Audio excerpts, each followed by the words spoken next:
While historians are decoding the Rosetta Stone, Joseph Smith is making shit up about a bunch of Egyptian papyrus.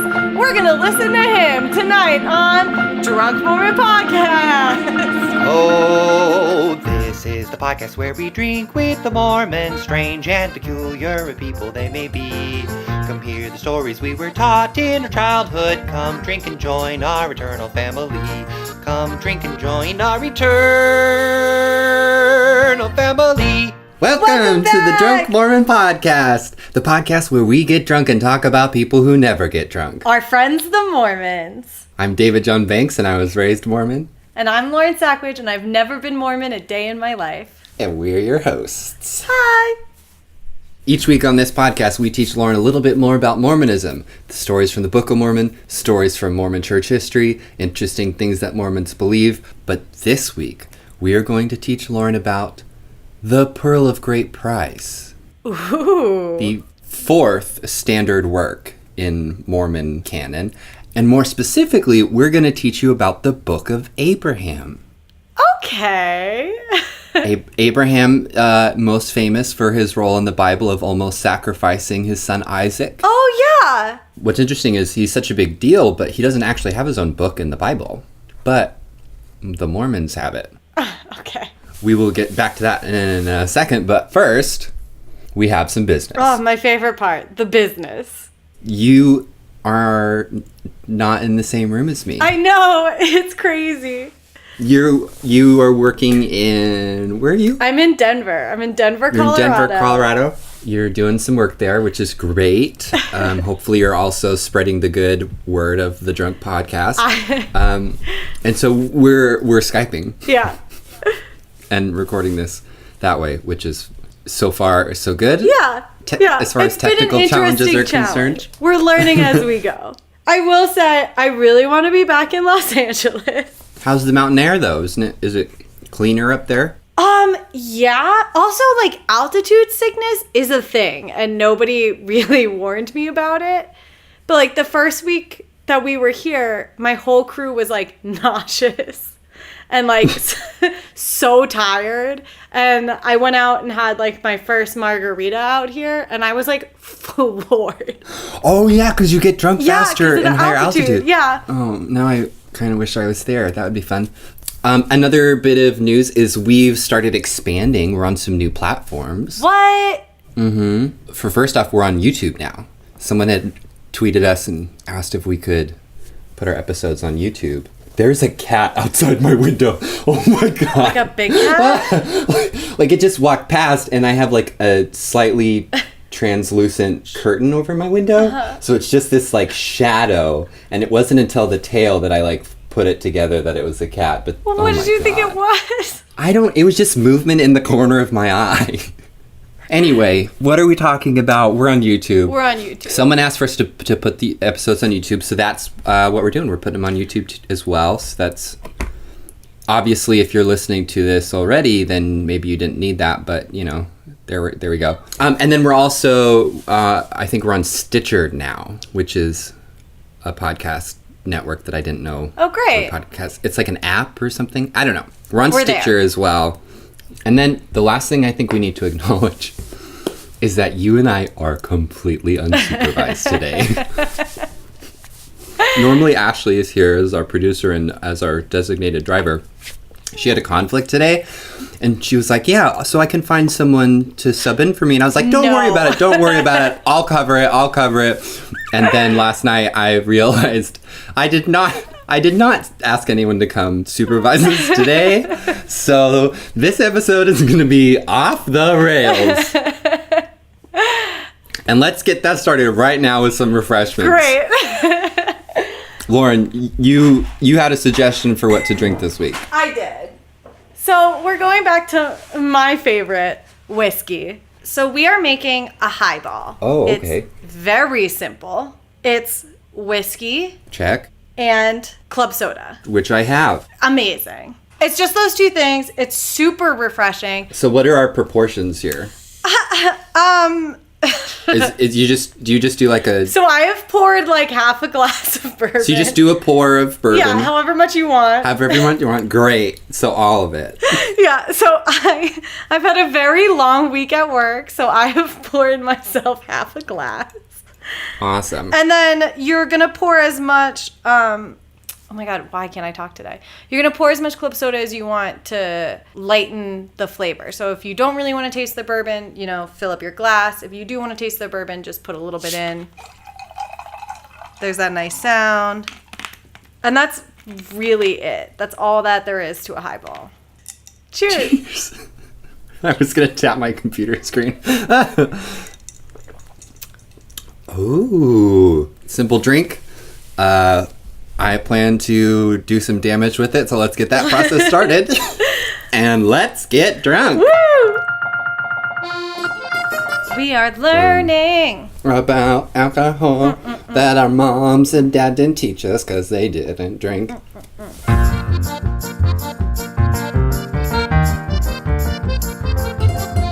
Also, the photo booths here don't count down. What do you mean the photo booths don't count down?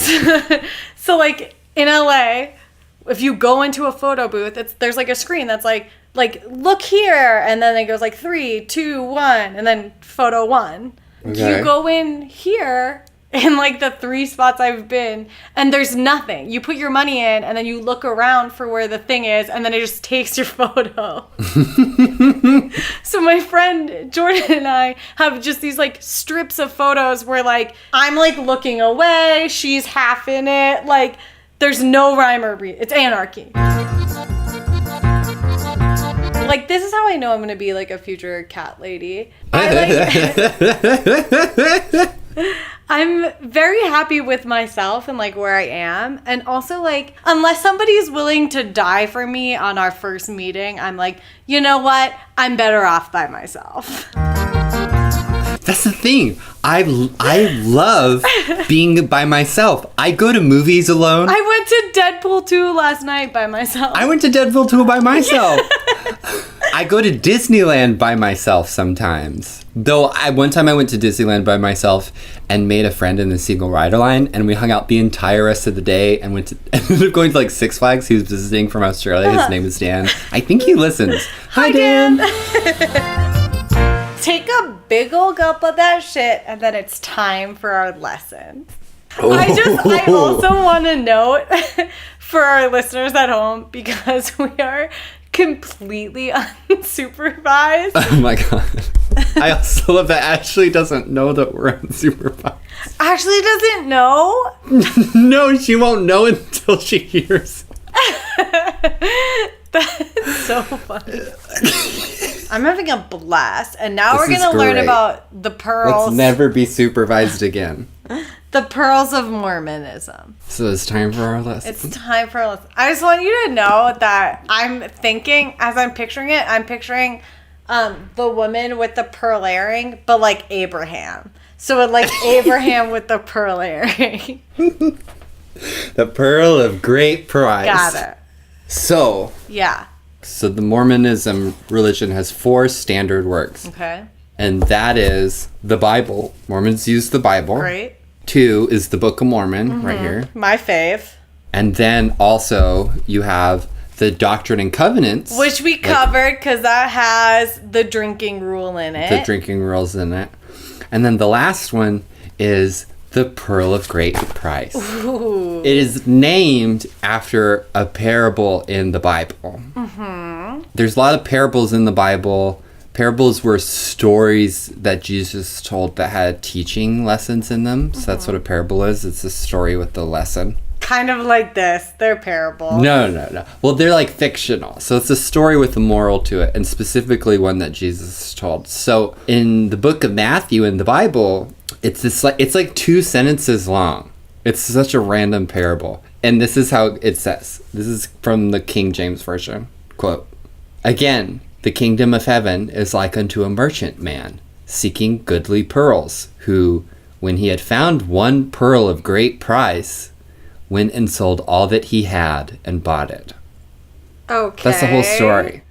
I guess the point of the story is that the kingdom of heaven is like a pearl of great price, or the truth is like a pearl of great price and is worth sacrificing everything you have for it. It's that important. Okay. I don't know. Anyway, I think we probably could have named it something better. So we called this the book, the Pearl of Great Price. Wait, so the other books are just book of whoever wrote them, but this one has like a title. Well, because the book of Mosiah, the book of Nephi, those are like chapters. Sections. They're sections of the Book of Mormon. The Pearl of Great Price is its own full volume. Got it. And the Pearl of Great Price is made up of 5 separate sections. Okay. You have the Book of Moses. Oh, we know him. The Book of Abraham. Uh-huh. Joseph Smith Matthew, and Joseph Smith History, and the Articles of Faith. Okay. So those are the 5 sections. Is Joseph Smith Matthew the same Joseph Smith who starts the religion? Yeah, here Okay. let me explain what those got each are. it. So the Book of Moses is it's like the Book of Nephi or the Book of Matthew or the book, like any of the books, Mm-hmm. right? So it's the story of Moses. Part of it is like a prologue to the creation story. Mm-hmm. You know, like God created the earth and the oceans and the birds and Adam and Eve. It's like a prologue to that. Plus, it also is like a revised version of the first few chapters of Genesis. Oh, okay. Inclusive of which is the story of a guy named Enoch, who has 2 verses in the Bible and 2 full chapters in the Book of Moses in the Pearl of Great Price. Okay, so he's up and coming. So he's up and coming. And then you have the Book of Abraham, which is the story of Abraham when he was in Egypt. The Book of Abraham was translated by Joseph Smith from ancient papyrus that he saw in a traveling mummy exhibition. Okay. I just need to take a pause. Like, you have to believe that Joseph Smith is the luckiest motherfucker you've ever met.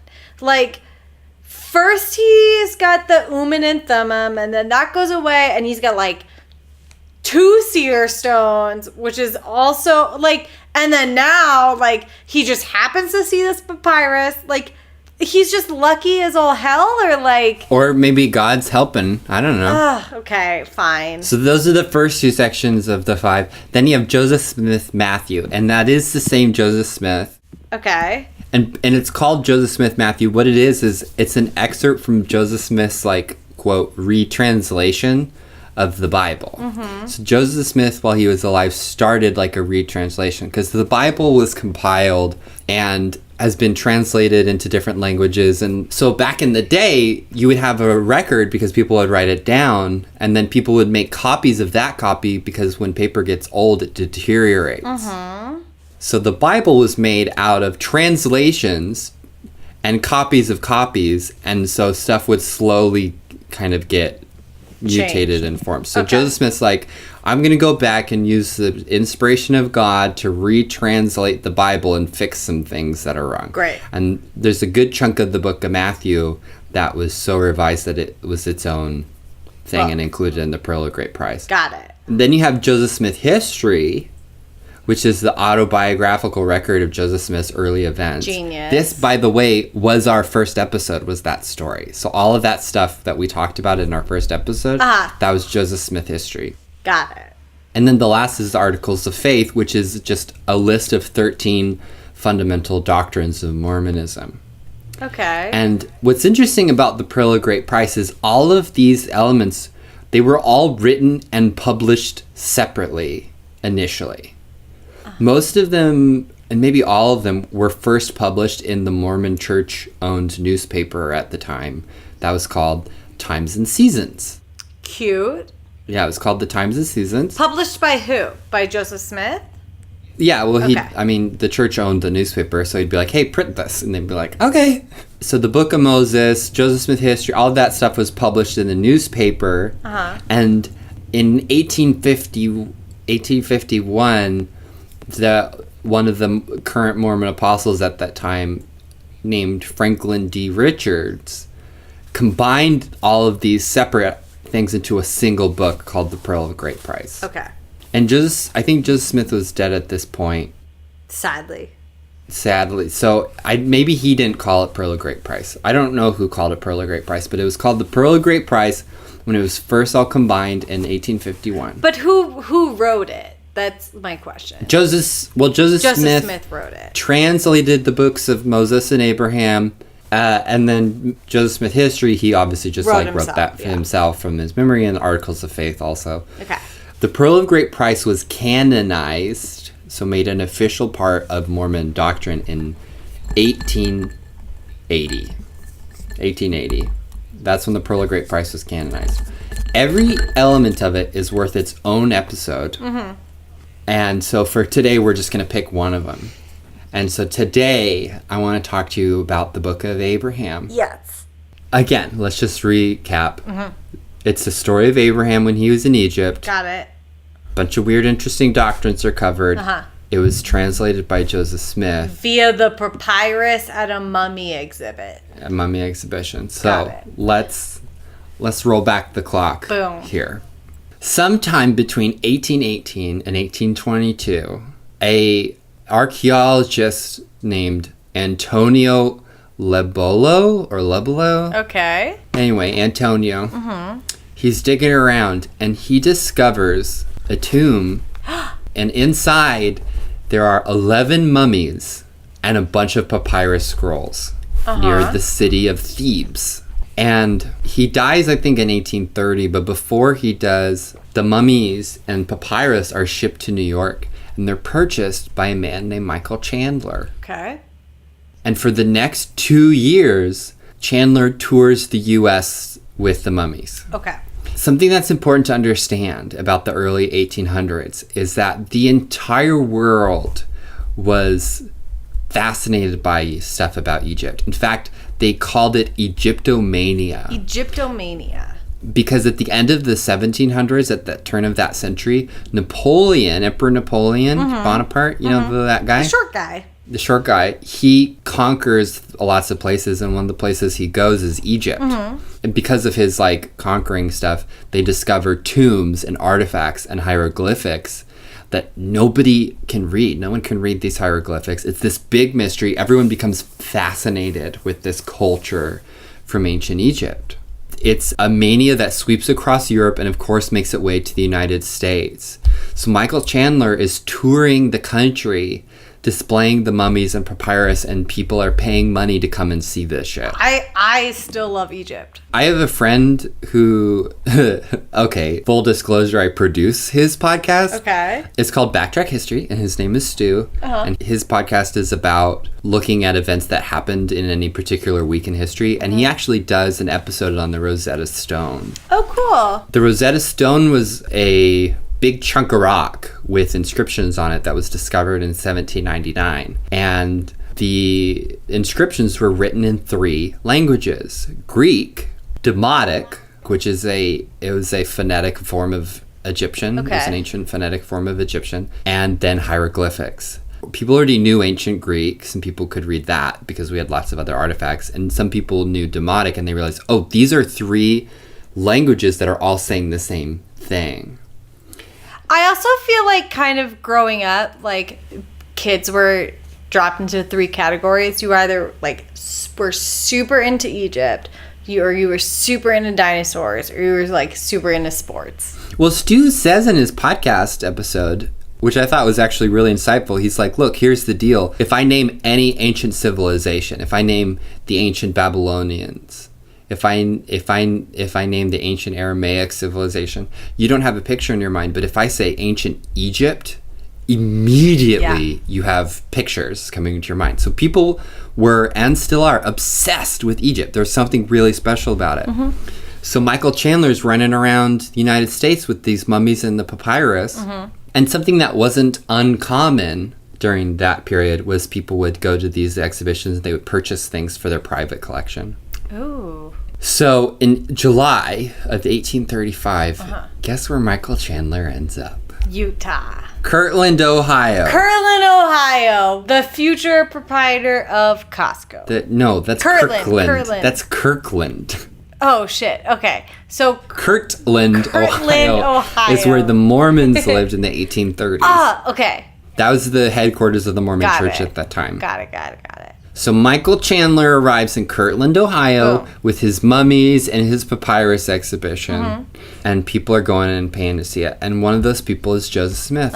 He purchases 4 of the mummies and at least 5 of the papyrus documents for $24,000. That's a lot of money. I found a calculator online to tell me how much that's worth today. Guess how much that's worth today? $2 million. No. Now you overshot it. It won't be as impressive. $65,000. Oh. Okay, That's still a shit ton of money. Also, what is he doing with 4 mummies? Well, I mean, the guy, he likes seer stones. That's got a practical value. He's into this shit. And to be honest, I don't know what happened to the mummies. Okay. I have no idea. No one's curious. I assume someone still has them. Maybe his family's estate, maybe the Mormon church. Someone has the mummies somewhere, or they were destroyed. Who knows? But the papyrus, Joseph Smith was like, I'm going to translate this. Why not? He's all about translating stuff. He's got those stones. He's got all those stones. So he starts translating this Egyptian, which no one had been able to translate into English yet. Okay. People were still deciphering the Rosetta Stone at this point. Okay. Well, the Book of Mormon was in Reformed Egyptian, so so it's like this is just one step back. Right. So he starts translating, and he realizes that a portion of the text contains the writings of Abraham. Ooh. Fucking Abraham from the Bible. That's lucky. I know. What are the chances? What are the chances? So he begins to translate the Book of Abraham. He also starts to develop, quote, a grammar of the Egyptian language as practiced by the ancients. That's pretty cool. So not only is he translating this Abraham book, but he's also developing ancient a Egyptian grammar of how to understand ancient Egyptian hieroglyphics, which again was a complete mystery to the entire world. And he's like, you know what? I got this stone. I got this hat. Let's go to work. 5 chapters and 3 facsimiles, which were pictures, hieroglyphic pictures. He's translating all of those, and they are first published in the newspaper Times and Seasons in, hold on, I wrote this down so I wouldn't forget it. They were first published in 1842. Okay. So he translates the Book of Abraham. And it's this story of Abraham when he lives in Egypt and his early years and all sorts of stuff.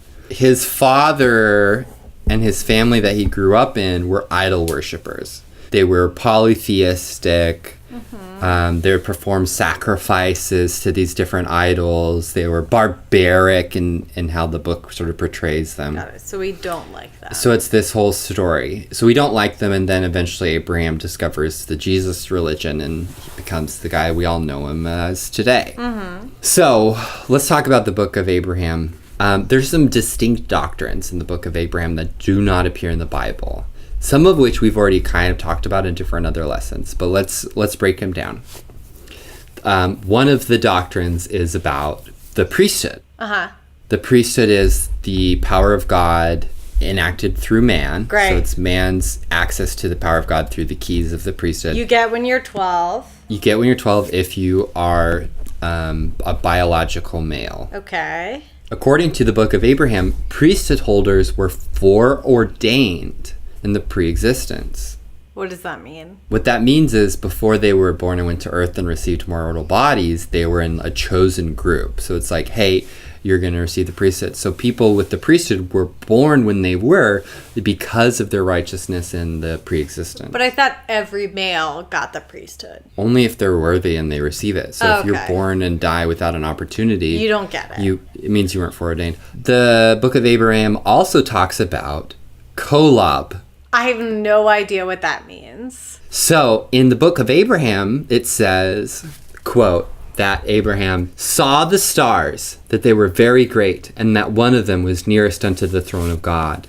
And the name of the great one is Kolob, because it is near unto me, for I am the Lord thy God. I have set this one to govern all those which belong to the same order as that upon which thou standest. What? Now I feel like we're getting into some crazy Scientology shit. We are getting into crazy Scientology shit. Again, it's worth its own episode, but this is where we learn that God lives on a planet that is not called Kolob.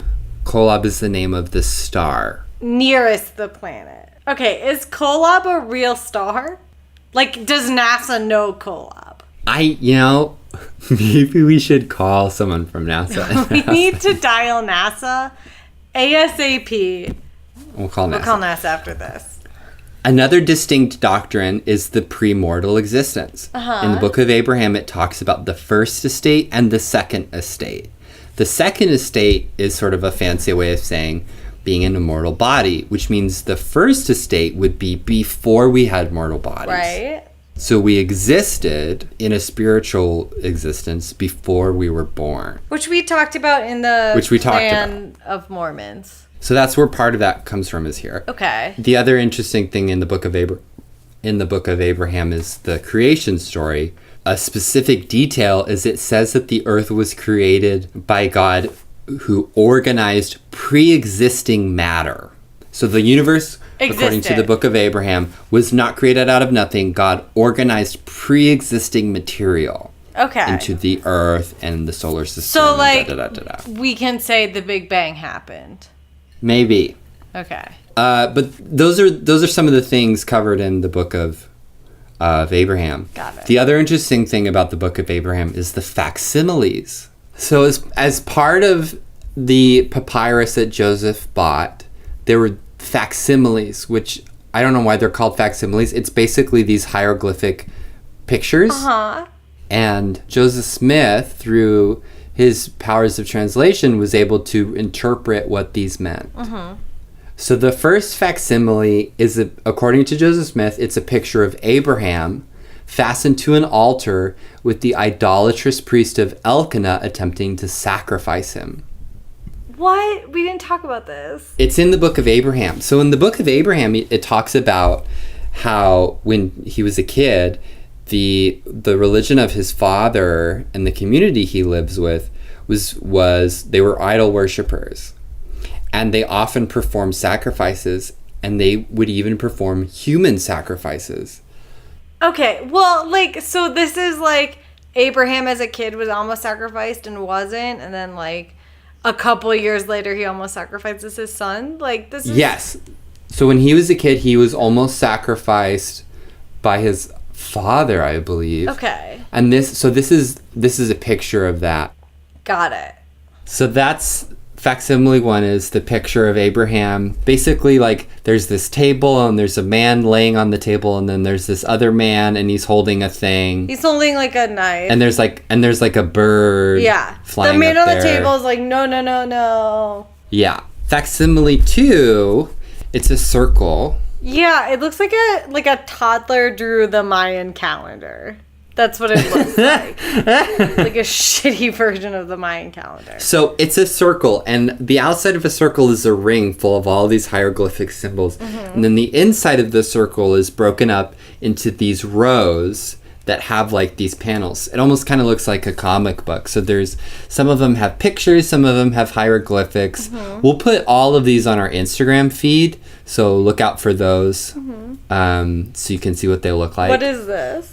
And so Joseph Smith was able to interpret this as it was representations of celestial objects, including the heavens and the earth, 15 other planets or stars, the sun and moon, the number 1,000, and also God revealing the grand key words of the holy priesthood. What? Yeah. TJB, no. What? No, that's what it's... There's Egyptian gods that are clearly Egyptian gods. There's canoes here. There's a bull that's upside down. The number 1,000 is in here. Look, are you a trained Egyptologist? I'm not a trained Egyptologist, but neither was Joseph Smith, to be honest. Okay, well, fair point. And then facsimile 3, do you see that one? Yeah. Facsimile 3, there's someone, they're sitting on a chair, and there's someone behind them kind of patting their back, and then there's 3 people in front of them, and there's a bunch of little hieroglyphics all around. Yeah. So facsimile 3, Joseph Smith was able to translate. It's a picture of Abraham in the court of Pharaoh, quote, reasoning upon the principles of astronomy. Okay, so this is what Joseph Smith translated, and it was eventually published in the newspaper Times and Seasons, and everyone was like, wow, this is incredible, what a find. Has anybody translated this since? Has anybody been like, that's incorrect? Put a pin in that. Okay. So, Joseph Smith dies. The mummies in the papyrus, they stay in his family. Right. And in 1856, his family sells the mummies and the papyri to various different parties. And eventually they reached a museum in Chicago.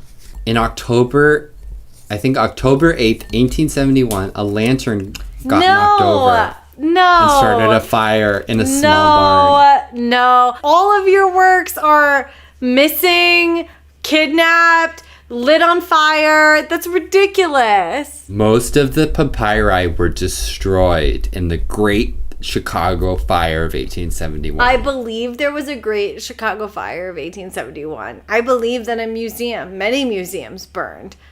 But like, from the time Joseph Smith died to the time that it was given to the museum, nobody, not even the people who took it in the museum, thought to be like, hey, let's double check this guy's work. Hold on, though, because remember, we're still in the 1800s. The translation of hieroglyphics was still a new thing. Right. Joseph Smith, according to him, was aided by the Spirit of God. However, years later, we're in the 1900s, 11 or 10, depending on who you ask, surviving fragments, quote unquote, were acquired by the Metropolitan Museum of Art, and they were stored in their archives. 11 fragments of the papyri? Mm-hmm. Okay. That Joseph Smith's papyri. 20 years later, there is a Egyptian Coptologist named Dr. Aziz. Ansari. No.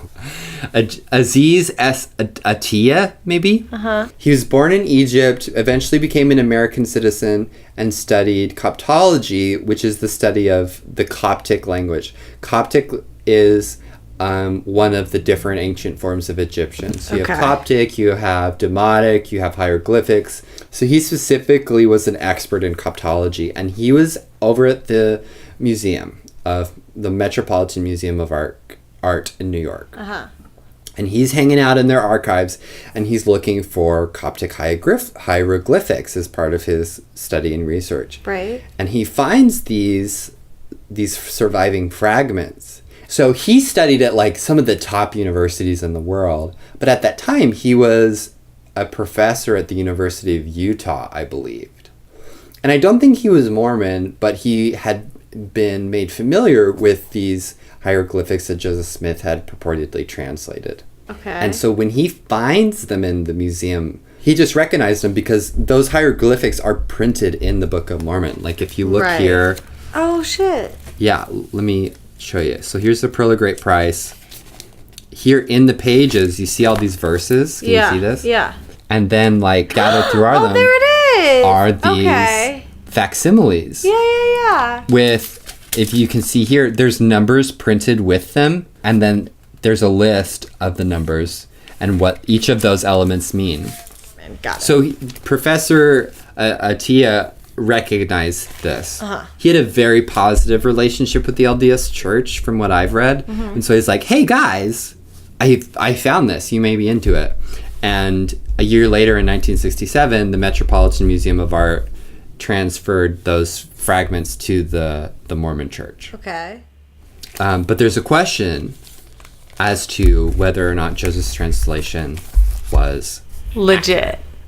Which brings us to the best part of any Mormon lesson. The activity. The activity. We try to have an activity every episode, and this week our game is called Facsimile Schmimile. Okay. So, in 1858, at the University of Pennsylvania, hieroglyphics were finally translated into English for the first time. Ooh. Because of the Rosetta Stone. Okay. They had been translated into French and but they finally were translated into English, which means actual Egyptologists have been able to go and look at the printings and the surviving fragments of Joseph Smith's hieroglyphics. Uh-huh. So for this week's game, Lauren, Uh-huh. you will be presented with multiple choice options for what the different facsimiles' actual translations are. Yes, okay. The question I have for you is, do you think you can do better than Joseph Smith? I'm on it. I've got my personal seer stone, which I found in the bottom of a bourbon cask, and I am here to translate some ancient runes. They're not runes. Those would be Nordic. Sorry, ancient hieroglyphics. These are hieroglyphics. Let's go back to facsimile number 1. This is the one with the man standing over the man who's laying down at the altar, and he's like holding this thing that kind of looks like a knife. Okay. Can you see how there's numbers printed on it? Yeah. We're going to talk about number 3, which is the man with the knife. Joseph Smith says that this represents the idolatrous priest of Elkanah attempting to offer up Abraham as a sacrifice. Okay. What do real Egyptologists say? A, this represents Anubis, the god of embalming. B, this is an ancient Egyptian medical doctor or surgeon. Or C, this is a man with a feather getting ready to tickle the other guy. Okay. So, Anubis, I'm pretty sure, had the head of a dog. So I know it's not Anubis. I would discount C, the feather, except that on the other side of the guy is a bird. So I'm thinking maybe the feather could have come from there. But I feel like the safest choice is A, this dude is just a doctor. So I'm going to say A. Well, doctor is B. Oh, what was A? A was Anubis. Okay, then B, doctor. That's a really nice way of thinking about it. You're right that Anubis has the head of a jackal. Mm-hmm. And in this picture, it's just a person's head. Mm-hmm. But the actual answer is A, Anubis, the god of embalming. Because here's the thing. The scrolls were damaged. This is true. The scrolls were damaged, and archaeologists were able to prove that the damage occurred before Joseph Smith got them.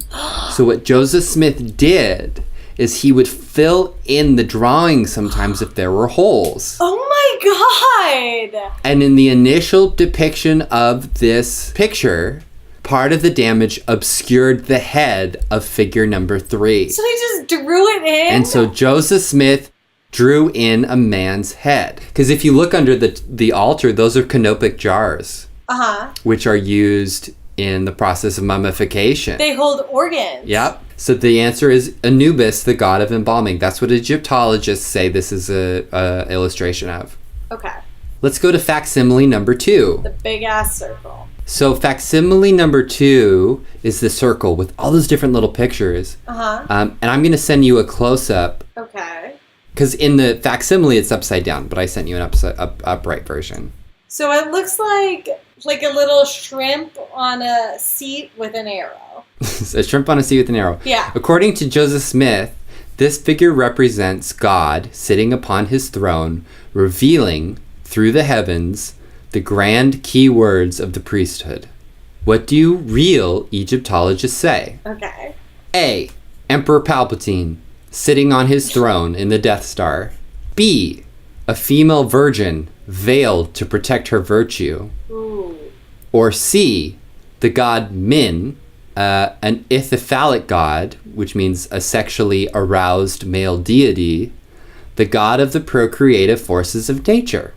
Ooh, this one's tough. I'm gonna say B, a veiled virgin.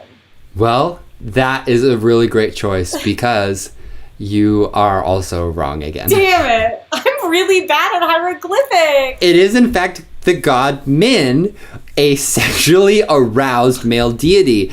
And to be honest, I was tricky. This is a censored version of the picture. Oh, it has a dick in the real version, doesn't it? As pointed out by a Reddit user whose name is It Has a Username, in the 1851 and the 1891 printings of the Book of Mormon, this figure has a fucking dick. It has a dick. And in 1902 and 1923, they cut it is off. printed the way you just saw with the dick removed. So here, let me send you the... Send me the one with the dick. Send me that dick pic. Here, so I'm texting you the Egyptian dick pic right now.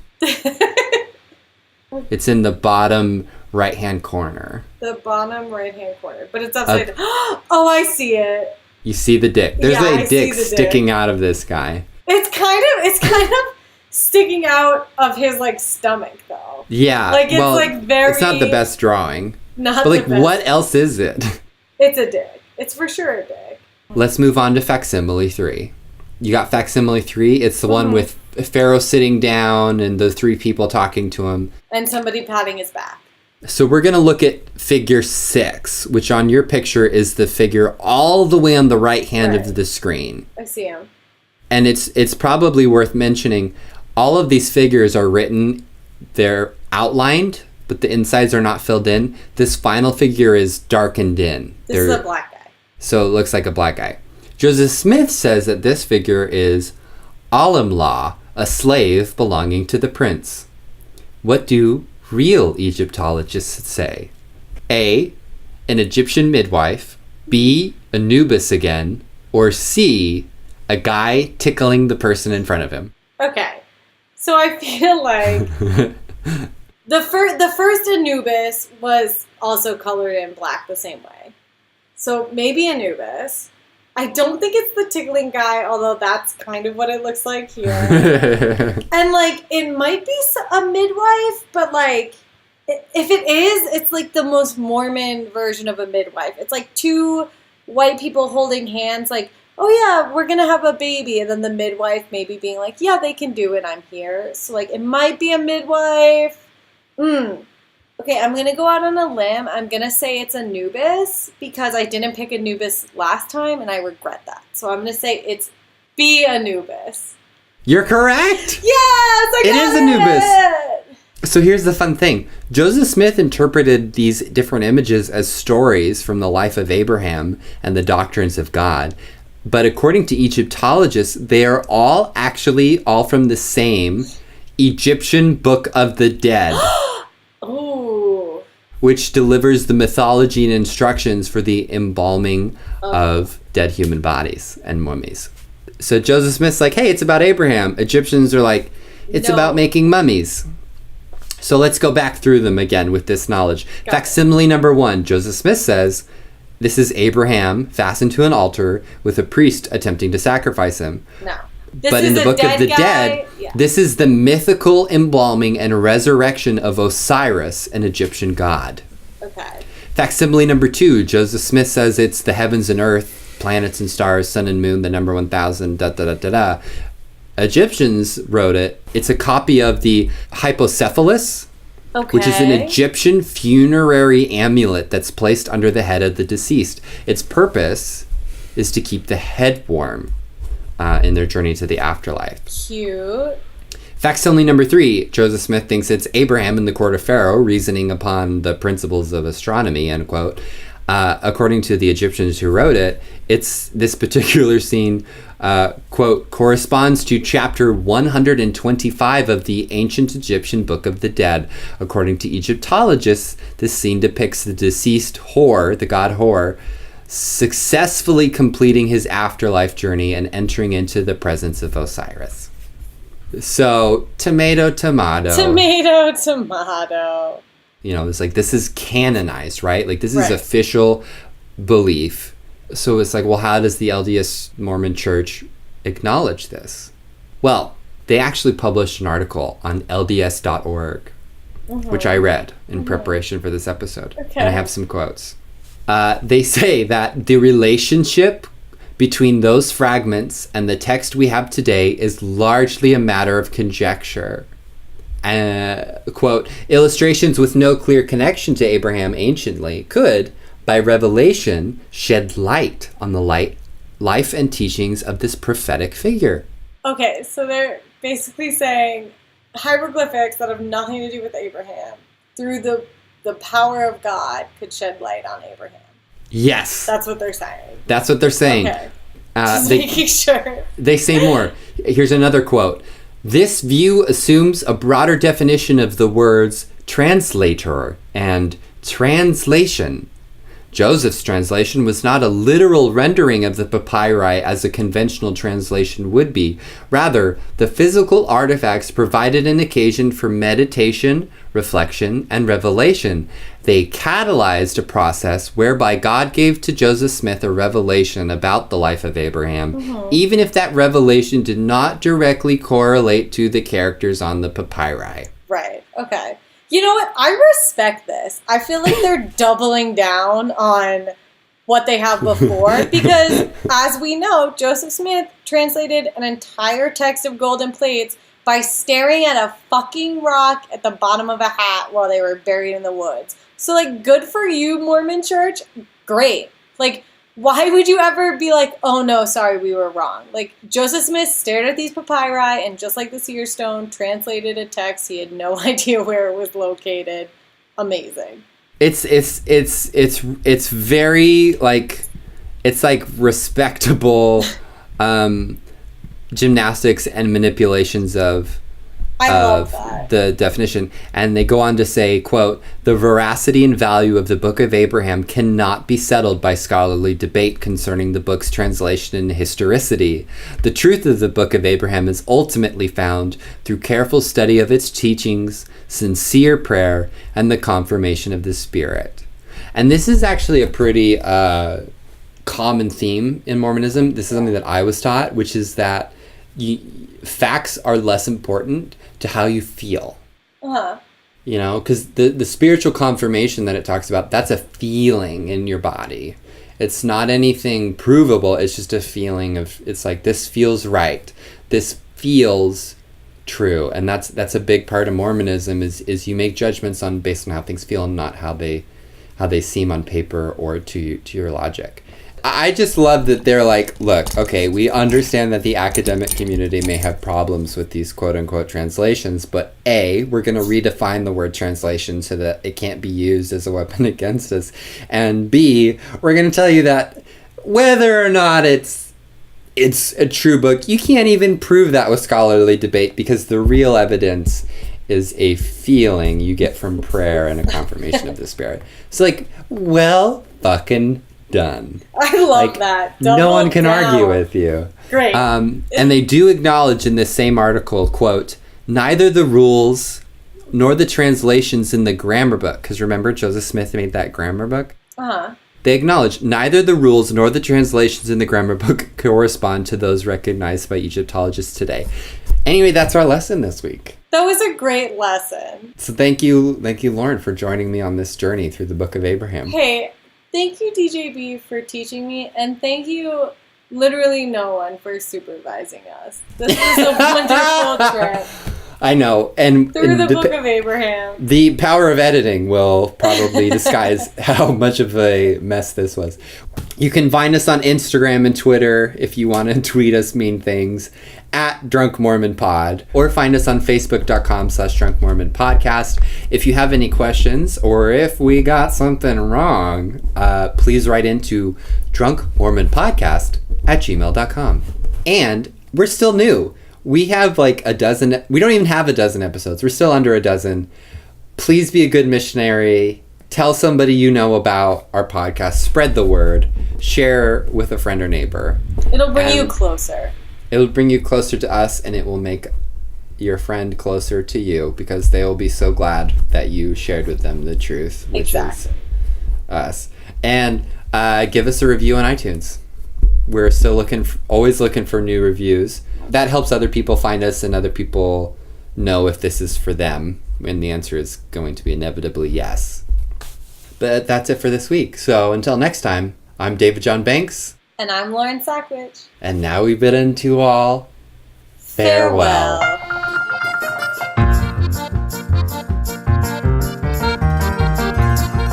I'm texting you the Egyptian dick pic right now.